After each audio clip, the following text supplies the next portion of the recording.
Vernon and Gladys, they have to build this home for Elvis to be born in. He's born in January of 1935. So think about 90 years ago. Yeah. Which is crazy to think. He put Jesse's body in a shoebox and tied it with a red ribbon, walked it to Priceville Cemetery, and buried him there. They do not have the money for basic needs for a baby. He returned to Tupelo in 1956 and 1957 to perform concerts at the fairgrounds. And girls are just freaking out. They're just screaming their brains out. So Tupelo is a very influential part of Elvis's life.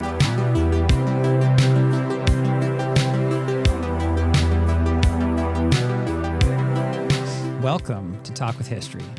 I'm your host, Scott, here with my wife and historian, Jen. Hello. On this podcast, we give you insights to our history-inspired world travels, YouTube channel journey, and examine history through deeper conversations with the curious, the explorers, and the history lovers out there.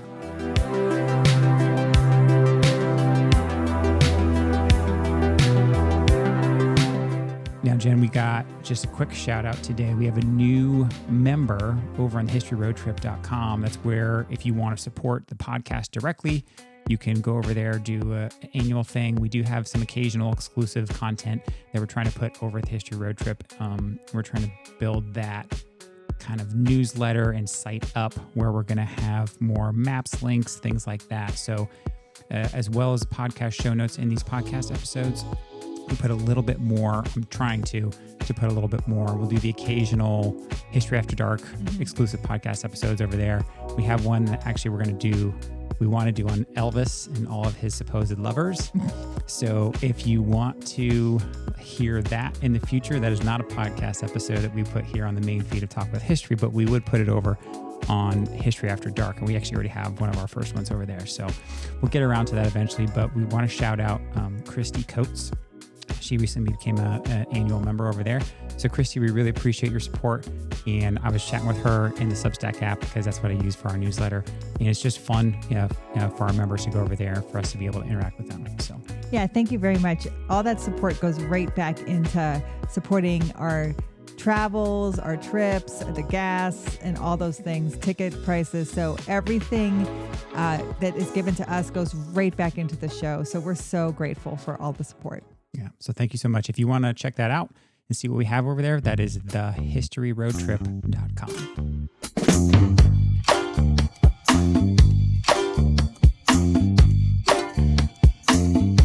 In 1935, on a cold January morning in a modest two-room house in Tupelo, Mississippi, a story of joy and sorrow began. Jesse Garin Presley was delivered at 4 a.m., followed by his twin brother, Elvis, 35 minutes later. Only one of them survived. Their father, Vernon, too poor to afford a proper burial, placed Jesse's tiny body in a shoebox tied with a red ribbon and buried him in the Priceville Cemetery. Despite the loss, Elvis thrived in Tupelo. The church became a cornerstone of his early life, where the community embraced the grieving family. His mother Gladys would often say that Elvis had received the strength of both twins in their simple home. Young Elvis experienced the blend of gospel, country, and blues music that would later influence his iconic sound. At age 11, in a moment that would change music history, Gladys bought Elvis his first guitar at Tupelo hardware store. The family remained in Tupelo until Elvis was 13, yet Tupelo remained significant in Elvis's heart. He returned years later, now a rising star. So join us as we walk in the footsteps of the Presley family and discover how this small Mississippi town played a crucial role in the Elvis story.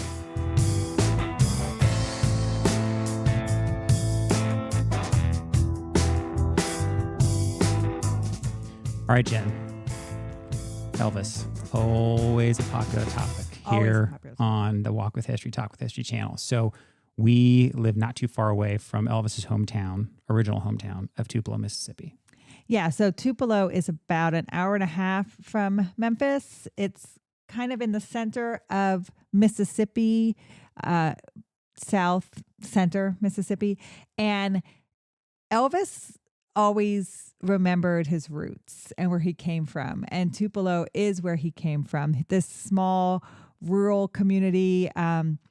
East Tupelo is really where he's from. And that was the poor white area of Tupelo, and so much so that Vernon and Gladys, they have to build this home for Elvis to be born in, and they don't even build it until December. You see, he's born in January of 1935. It's built in December of 1934. And Vernon has to take out a $180 loan to build this home. And the land is his father's land. So he's building the house right beside his father. Vernon's father, Jesse, owns this land. And so that's kind of where they're building it, in that vicinity. Yeah, and you think about kind of the time too, right? Because I always like to try and do that. Hey, what else was kind of going on at the time? This is 1935. Mm-hmm. So obviously post-World War I, pre-World War II, not too far before World War II. But that was, think of that era. Tupelo, there's not a ton in Tupelo even today in 2025. So think about 90 years ago, which is crazy to think. It's almost 100 years ago that this happened. It's kind of like a sharecropper kind of area, and very poor. And when you think they built this home in preparation for the birth, it's a 2-room shotgun house, and it's on Old Saltillo Road. And what's interesting is I have so many people ask me after we posted this, did they move the house as its original location? And all the sources I could find, it is its original location. Oh, really? Now they changed the name of the road. Oh, right? Okay. Because now it's named after Elvis Presley. Yeah. But that was the original location. And so when Elvis, we'll talk about this, comes back in the 1950s to do the concert to preserve the house, he actually buys those 15 acres around. All of that is preserved with the money he raises to build this kind of, it was like a museum or a park for kids to go to in the beginning. And it has turned into a museum more so today. Okay. I thought it was one of those kind of like Davy Crockett, that we talked about in a video. We haven't talked about that on the podcast yet, but where they kind of took original pieces of the house and used that to recreate it. But this was probably the actual area. It was the actual area. And I don't know how much original things are in the home. From what I hear, it's just the chimney and the stove. Okay. Although I think the wood is mostly the same wood, although it's been treated and fixed and things along that nature. But the location is the same. If you know something different, let me know. But from all I could find and research online, everybody says this is the original location of the house. Now, the church has been moved. That building, they moved there. Oh, they did. Although it's the original church building, they did move it there. And you know what? That makes sense because even in the biography that you read, it does state that, after, Jesse and Elvis were born, that Vernon took, Jesse in the shoebox and walked to Priceville. And in Priceville, when we drove there from where the museum and the home recreation is, it's like 1.5 miles, maybe. Yeah. It's like if that, between 1 mile and 2, it's not far away. So it wouldn't be a long walk. It wouldn't be a long walk. And from what I read, there used to be like a pasture there where there was like a bull and they had to walk around it. But the area was not as built up as it is today. It was very rural, but they built this 2-room shotgun house next to his parents' 4-bedroom big house. And like I said, with the help of his father and his older brother, Vester, and he would marry Gladys's sister. So they're kind of all related there. Mississippi family. Yeah. He took out a mortgage, $180 from Orville Bean, great name, on whose dairy farm he and his father occasionally worked. So this is a true shotgun house. And we've talked about shotgun houses before with our New Orleans video. And people like to ask about shotgun houses or give their 2 cents about a shotgun house. I want it clear. This is just 2 rooms. When you walk in the front door, it's 2 big rooms. There's no hallway. It's a room attached to another room, and then you're out the back door. Yeah, you can walk straight from one door all the way through the house. All the way through the house. There's no hallway. There's no bathroom. People used outhouses at the time. So the first room when you walk in where the porch is the room where she gave birth to Elvis and Jesse. And then the second room is basically a kitchen. And that's it. Those are the 2 rooms there. And so Gladys goes into labor early morning. It's January 8th. And a 68-year-old William Robert Hunt is going to be the doctor who's called to help deliver the baby. 4 a.m, as you said, he delivered a baby stillborn. And then 35 minutes later, another boy. Now, the twins were named Jesse Garin, Jesse without an I, Garin, and Elvis Aaron, no double A. Now, the double A was eventually changed. And when I see birth certificates, the changed birth certificate that Elvis will update later in life will have the double A because it's more biblical. Oh, so did he add that himself? He added that himself. And his gravestone also has the double A. But the reason, and Vernon was asked about it one time at the gates, why he used Aaron with one A. And he said, because at the time, Vernon says, I wasn't well learned and we just wanted their names to kind of rhyme. And so the Garin and the Aaron, it's like without the G, it's the same. Oh, okay. And I think you even said too, and even when I was making the video, that rhyming middle names was kind of a trend at the time for siblings. Yeah, and Aaron comes from Vernon's friend. Elvis was Vernon's middle name, and Jesse was for Vernon's father. So that's kind of all the names are family names. Family names. And so were they identical? There was no testing. I've had people ask me that question. Elvis claims to have premonitions of seeing himself, his twin, and it looked like him, but he had a better voice. Vernon says he wasn't sure they looked alike. So were they identical? There's no way to know for sure, but they definitely are twins. So I just want that clear. Again, it's hard to put any definitive answer on this when people ask me those questions, but this is what we do know.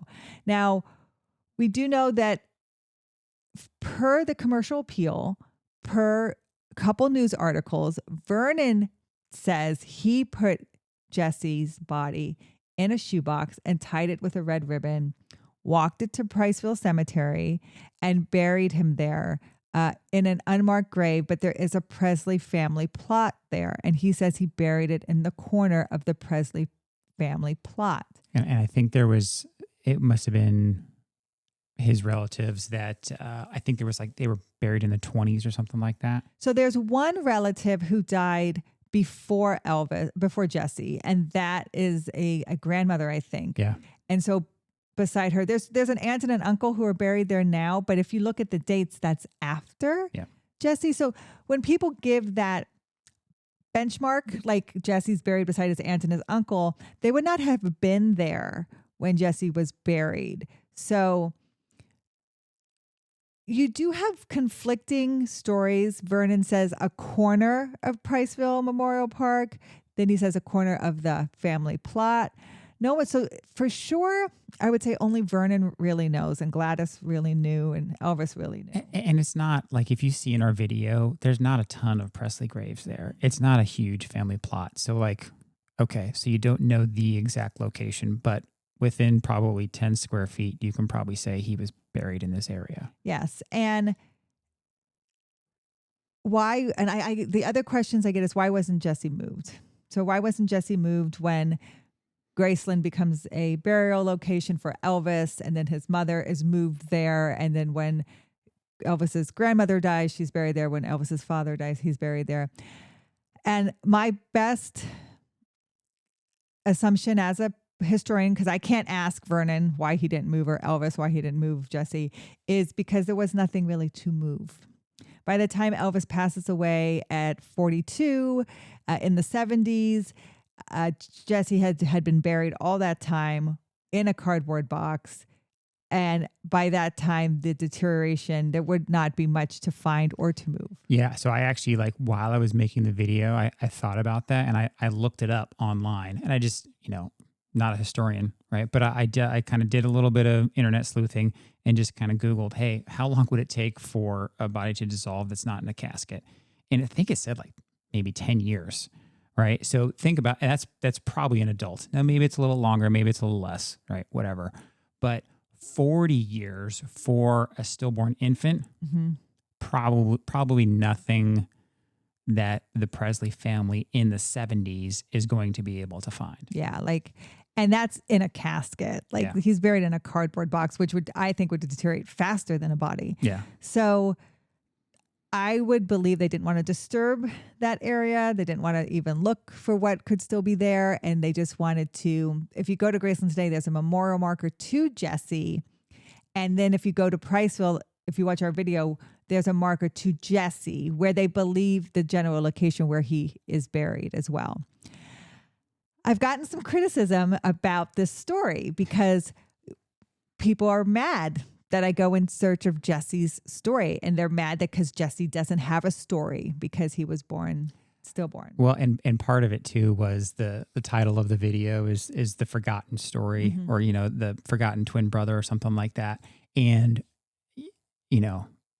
the story is one thing, but forgotten. A lot of people have said like, oh, I didn't know that Elvis ever had a twin brother. And that's why we kind of phrase it that way. Yes, there's some YouTube kind of, you gotta play the game a little bit, but there's plenty of people. We had lots of comments saying, I never knew Elvis had a brother. Yes. And just because a child is stillborn doesn't mean they don't have a story. And Jesse is going to influence Elvis's life for the rest of his life. Elvis will talk about him up until his death. So there is a story there. Whether or not you feel there's a story there, there is a story there. And so I just want people to understand, even if someone dies, their story still goes on. We're talking about Elvis Presley now. Yeah. And it's like 47 years after his death. So I just want that to be reiterated. Also, I wouldn't know if it's a credible source or not. I had one source that said there was a receipt for a coffin for Jesse. Yeah, someone commented that. Yes, yeah. I could find nothing. I couldn't find any reference to that. I couldn't find any primary source of that. I couldn't find it anywhere. So just one person saying it, I couldn't find it in any archive of Priceville Cemetery. I couldn't find it in any archive of a mortuary or a funeral home or anything like that. So could it be true? Maybe, but you would feel like that source, that fact, since it is an artifact that you could touch, tangible, it's a receipt, it would be out there. And the thing is, because Elvis is who he is, and he was so incredibly famous, and even to this day, like still so popular. I'm not as surprised anymore, but he is such a popular topic on our channel and just on YouTube in general. You can find multiple copies of multiple replications of his birth certificate and all this. Like you can find basically anything with a quick Google search. And I could not find that receipt. No. Right? Like, so I'm a little skeptical. I'm skeptical too, because if they couldn't afford to even afford their house, they'll eventually be evicted from this 2-bedroom house that they built because they can't afford the mortgage. I don't think they could have afforded a coffin. Yeah. Now, Gladys, after she gives birth to Elvis, she's going to go into distress and she's taken to the hospital. So Elvis and Gladys will go to the hospital after she gives birth in the house.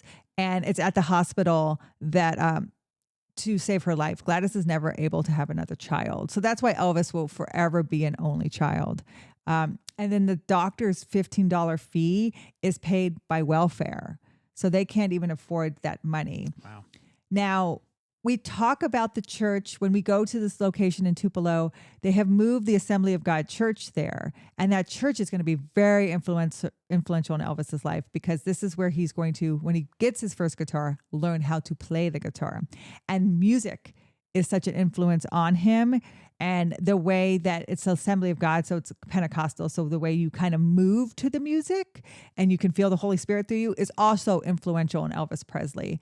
But the reason why the church becomes such an influence in their life is when Gladys comes home with Elvis, it will be the church that rallies around her and brings food for those first couple weeks and items for Elvis, for the baby. They don't even have the money to pay the doctor. They do not have the money for basic needs for a baby and for Gladys, who's recovering. So the church rallies around her, and the Presleys never forget that kind of devotion and what was given to them. So they always, church is such an influence in their life and in Elvis's life. And it always, right, obviously, I learned of Elvis much later in life. He had already passed by the time I was born. but he struck me as someone who never forgot that kind of kindness because he tended to do that for others as well. Yes. And so much so that when Elvis and his family leaves Tupelo at 13 years old, they all will move to Memphis for a better opportunity, circumstances, right? He never forgets Tupelo. And so he comes back in the 1950s and we show you the location of where the fairgrounds were and where Elvis performs in, I think it was 1957. 56? 56, 57? 56, 57. We'll get that right. And one of the things I thought was neat too was, he started performing relatively young. Didn't he like compete? Was he on like a radio competition or something like that? So he's there at the fairgrounds again and does like a talent show. Yeah. This is when he's like 11. That's right. And he wins, I think, second place. I'll put it in the show notes. I think it was like fifth. But it was like his introduction. To competing into this public performance. So it says here that he returned to Tupelo in 1956 and 1957 to perform concerts at the fairgrounds.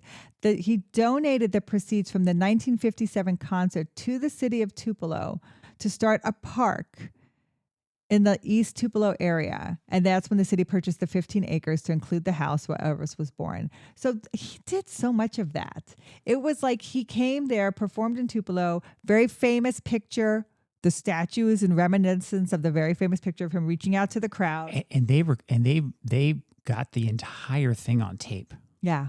So you can go on YouTube, and I put clips of it into our video, which I was very surprised of. But someone as famous as him going back to his hometown, like it kind of makes sense. But they recorded like the whole thing.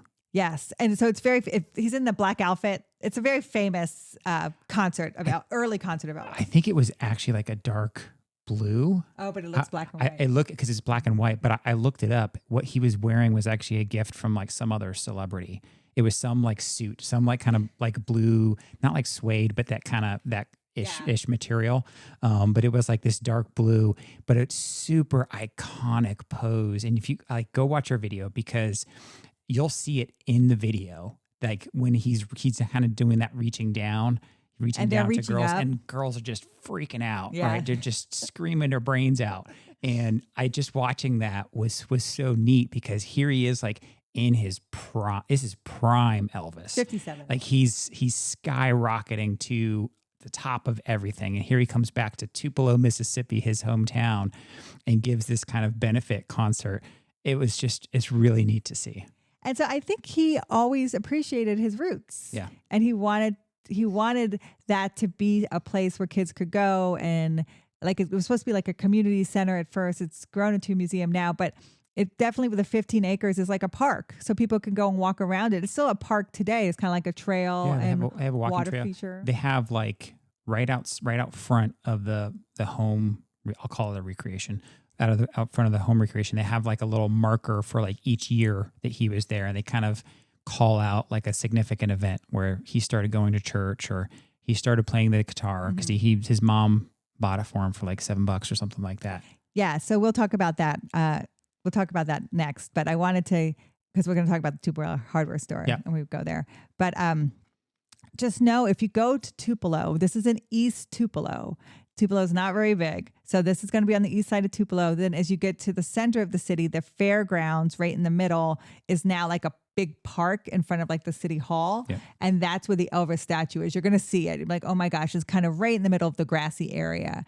And then if you go a little bit farther to the west, you'll see Tupelo hardware store. And that's where you'll want to park, because that's where we're going to tell you the story of Elvis's first guitar. Yeah, it was really neat because we kind of walked right in there, and we're just kind of obviously they could tell what we were doing. The guy that working inside, I had my camera and Jen's walking around. And she just walked in and asked, but they've got this whole little spot. They've got an X on the floor, like where Gladys would have stood when she was buying the guitar, and they have all these like Elvis memorabilia and all this stuff, and they still sell guitars at the Tupelo hardware store. And very famous people want to buy guitars there. Just to buy one. So we were there, and I think they had articles of Steve Tyler buying guitars there and Joe Perry buying guitars there. Joe Perry is Aerosmith's guitarist.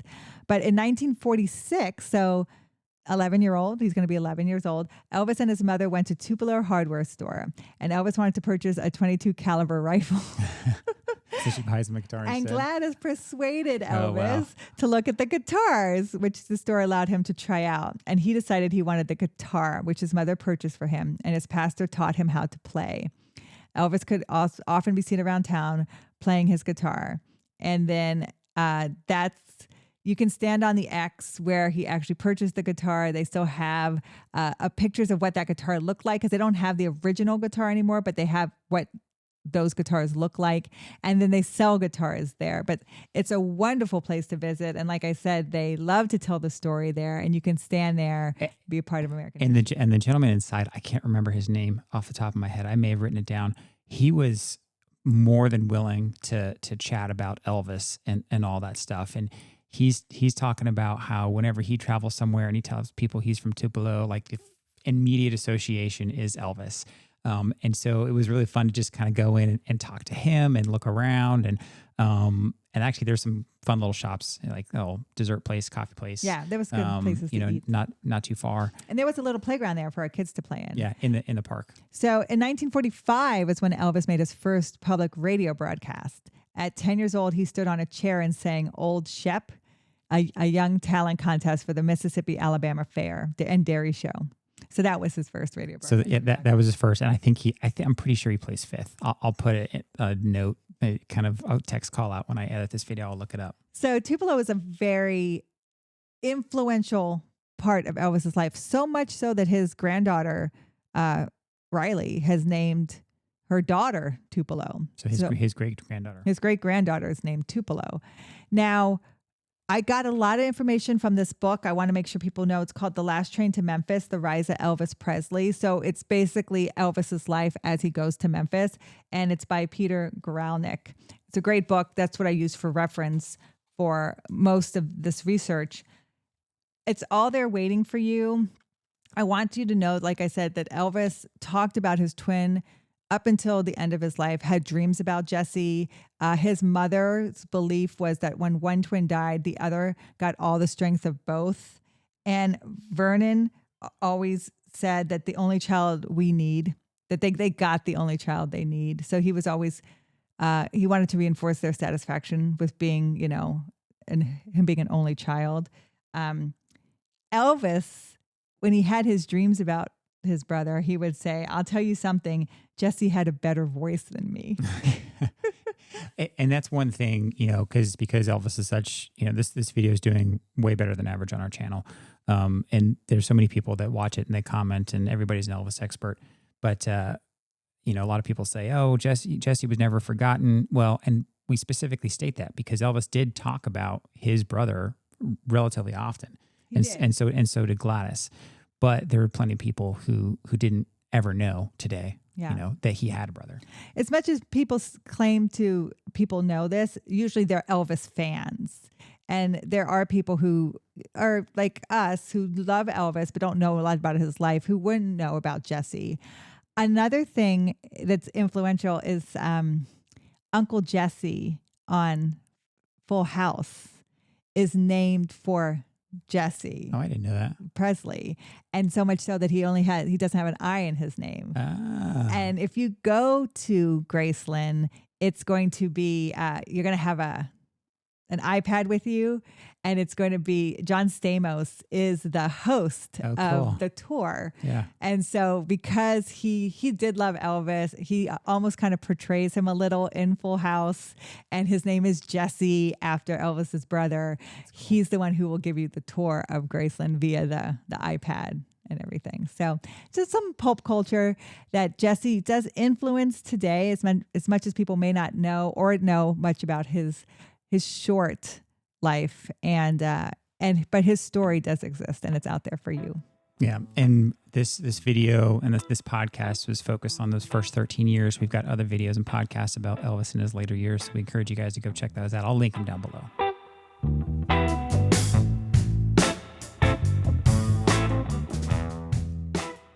Tupelo is more than just the birthplace of Elvis. It's where a poor Mississippi family's tragedy and triumph laid the foundation for a musical revolution. From the loss of Jesse to Elvis's first guitar, these early years shaped not just a performer, but the very soul of rock and roll.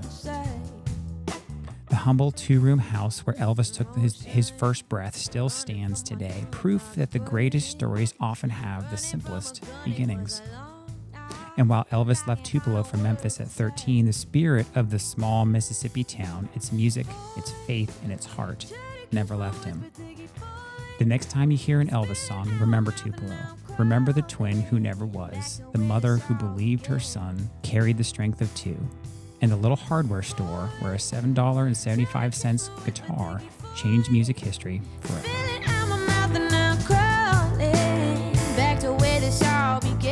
This has been a Walk with History production. Talk with History is created and hosted by me, Scott Benny.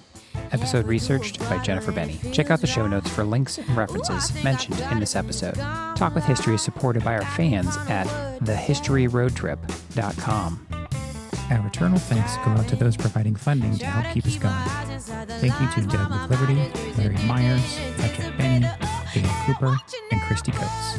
Make sure you hit follow in that podcast player, and we'll talk to you next time.